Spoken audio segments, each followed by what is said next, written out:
welcome back to my channel. My name is Lindsay. For those of you who don't know, I have one son. His name is Mozzie Dean, and he just graduated kindergarten. He's 6 years old, soon to be 7. He turns 7 right before the new school year. I decided to come back since I haven't been on here in ages. Sorry about that. Come back with what we ended up finishing out the school year with, what worked, what didn't work. I did already have a video all about our language arts woes. I was all over the place with that. I think there's maybe 2 videos that explain Explode the Code versus language arts from The Good and the Beautiful. So if you're interested in an in-depth review of both of those and pros and cons to both, head over to that. This, I'm just glossing over everything. It's not an in-depth review, but I'll tell you what worked and what didn't work very briefly on everything. So I'll start with what we used. So all of this is what we used in kindergarten.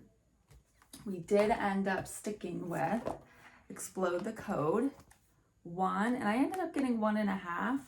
I don't remember if I talked about in that video. I don't know that I had 1.5 at that time. It was very unclear by just reading Explode the Code 1 what was actually going to be in 1.5. It would just say, if you need more practice, buy book 1.5. I thought it was going to be the same kind of thing as this, which seemed maybe not worth it, but then I was feeling like he did need more practice and I don't want to have to print out more sheets or make copies, and then he's literally doing the same thing. So I did buy a 1.5. And I have to say, I actually recommend, unless your kid just really gets it, it's fast, I like using them both together. So we'll do a lesson in here, a lesson in here, back and forth. I like 1.5 because it's the next step up with reading and writing. So some of the pages are the same, so I'm not going to show them to you. Again, if you're interested in this, go watch the other video. But now his handwriting he was still learning when this was in the beginning. But forming a sentence, there's terrible shadows, I'm so sorry. This is new in this book, where you need to form a complete sentence, which I appreciated. So that was kind of an introduction to sentences. There was also more reading in here. Over here in book 1, there wasn't a whole lot of reading. This is a whole page of reading all of these sentences, and you pick which one makes sense for the picture.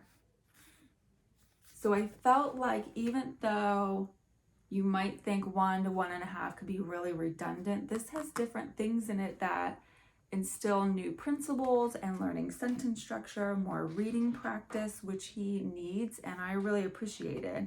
So I actually like having both. And we're going to continue using these, and I'm going to continue getting the halves of the books, assuming that it's all kind of the same, that there'll be different enough stuff in both. So that is the plan with that. He's doing a little bit in the language arts for kindergarten level in The Good and the Beautiful. I don't know why I keep blanking on their name. Just because we have it and we'll use it as a review. I did like their readers that came with that and their phonics cards that came with that, but I feel like all of those you could buy separately without buying that curriculum. Plus this was like really cheap. You can get these on Amazon all of the time. So anyways, language arts. Another book that I liked, which I don't remember if I talked about on here before, is ABC See Hear Do. It's super cute. I'll show you this briefly. You learn a letter, C, do the sound. You see a picture.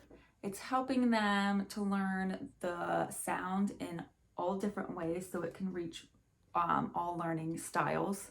Sorry, my lighting is so strange. And then it gives you an action to do. So any time he would see the letter C, which let me flip to the first page. There's the letter C with the cat, the A with the ant, and the T with the turtle. So they're sounding it out with hand motions. It was fun, it's engaging, it goes really slow. I'm gonna back up. So you learn just a couple letters.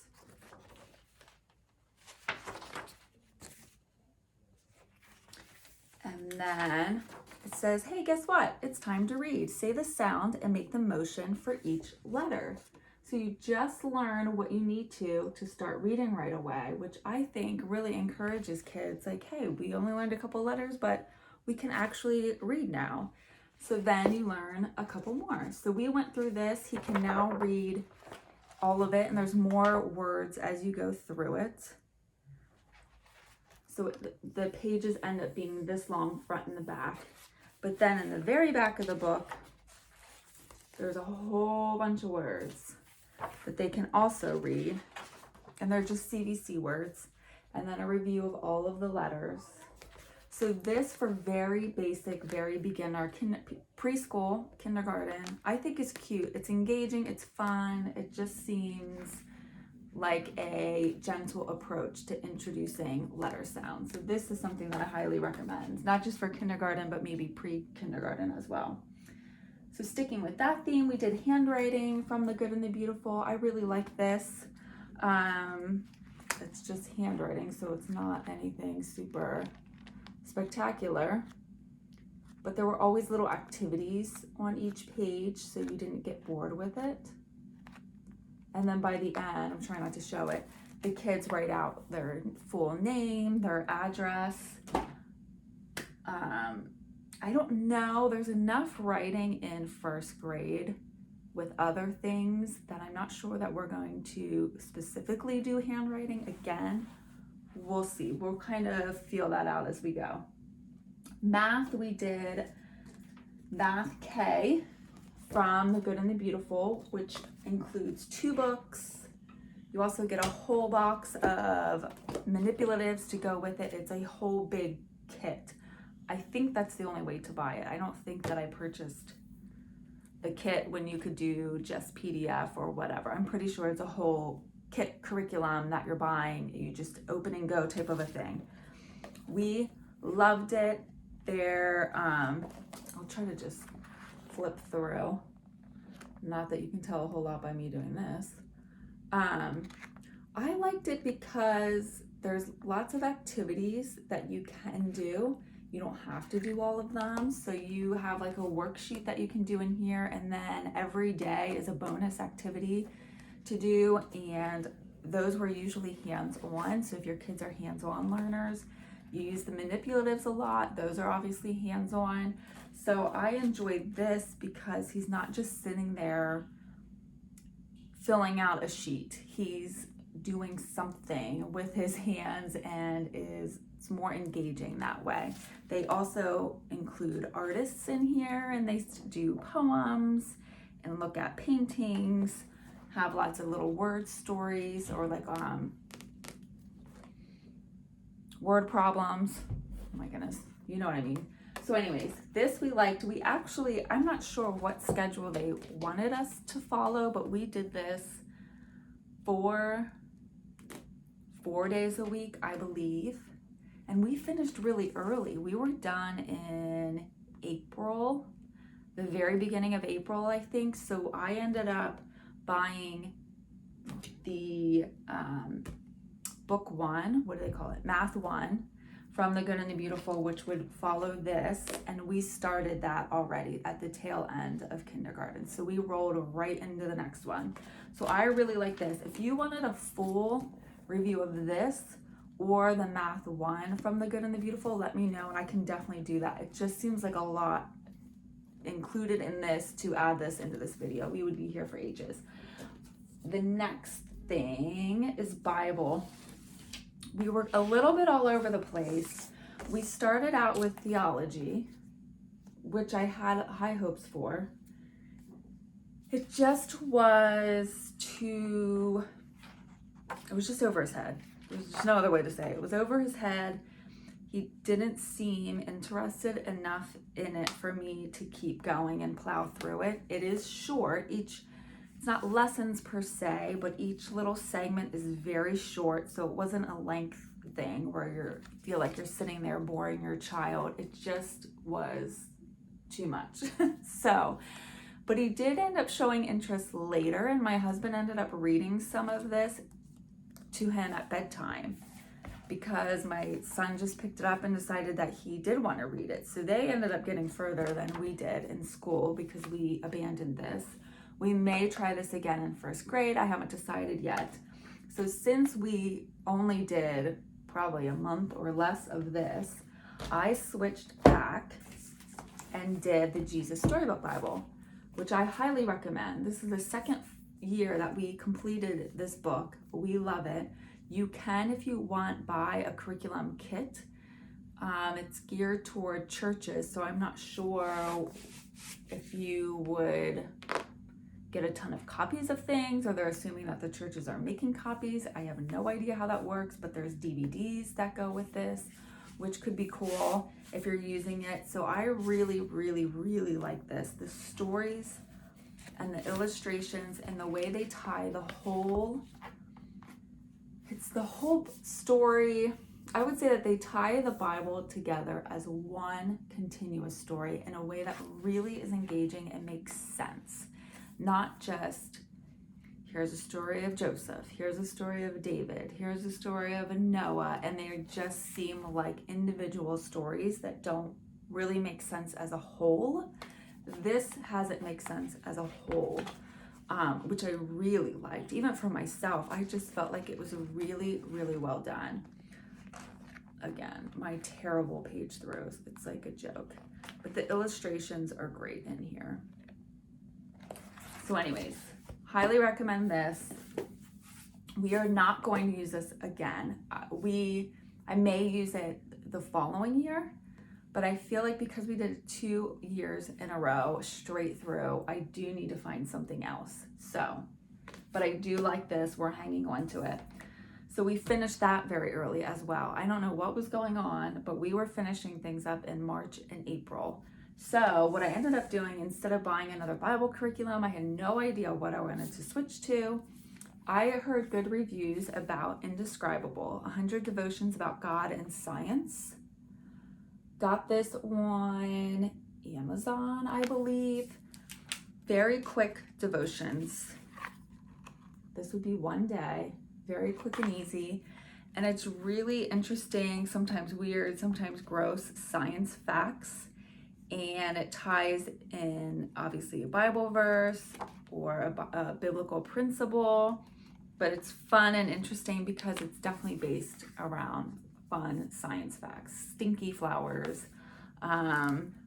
weird sea creatures. It's just, I don't know. So anyway, so this was kind of a fun, easy way to end the school year. We did not do that much around this. We just read this, talked about it. If it told us that there's a YouTube video to look up, we looked up the YouTube video to watch it. Otherwise, this was just a quick thing to end the school year. I'll probably incorporate this here and there in the coming year, but we're not going to use this as our Bible curriculum next year. The last thing were different sciences. We, in the state of Pennsylvania, we do have to teach safety, specifically fire safety, like a lot throughout the year. So I did go ahead and buy the Good and the Beautiful safety course. Ooh, it's like falling out. I got the PDF, so it's just sitting in here. This I felt like was good.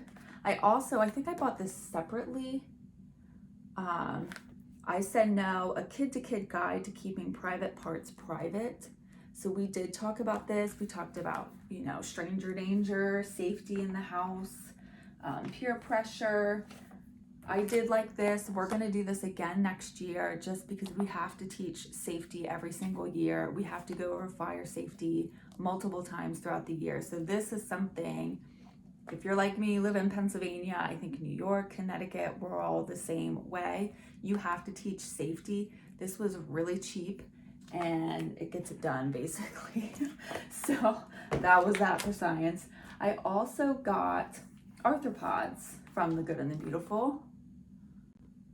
I got the PDF, I believe, and no, this one I got it's not bound, it's just, a stack of papers basically. They printed it for you and I put it in this binder. I liked it. We did not finish it. It says that most of the Good and the Beautiful Sciences are K through 8. I don't know. I feel like it's a reach to say that it's for kindergarten. It's certainly not open and go if it's for kindergarten. I don't think it's open and go for first grade either. We may do it again this year, re-attempt it.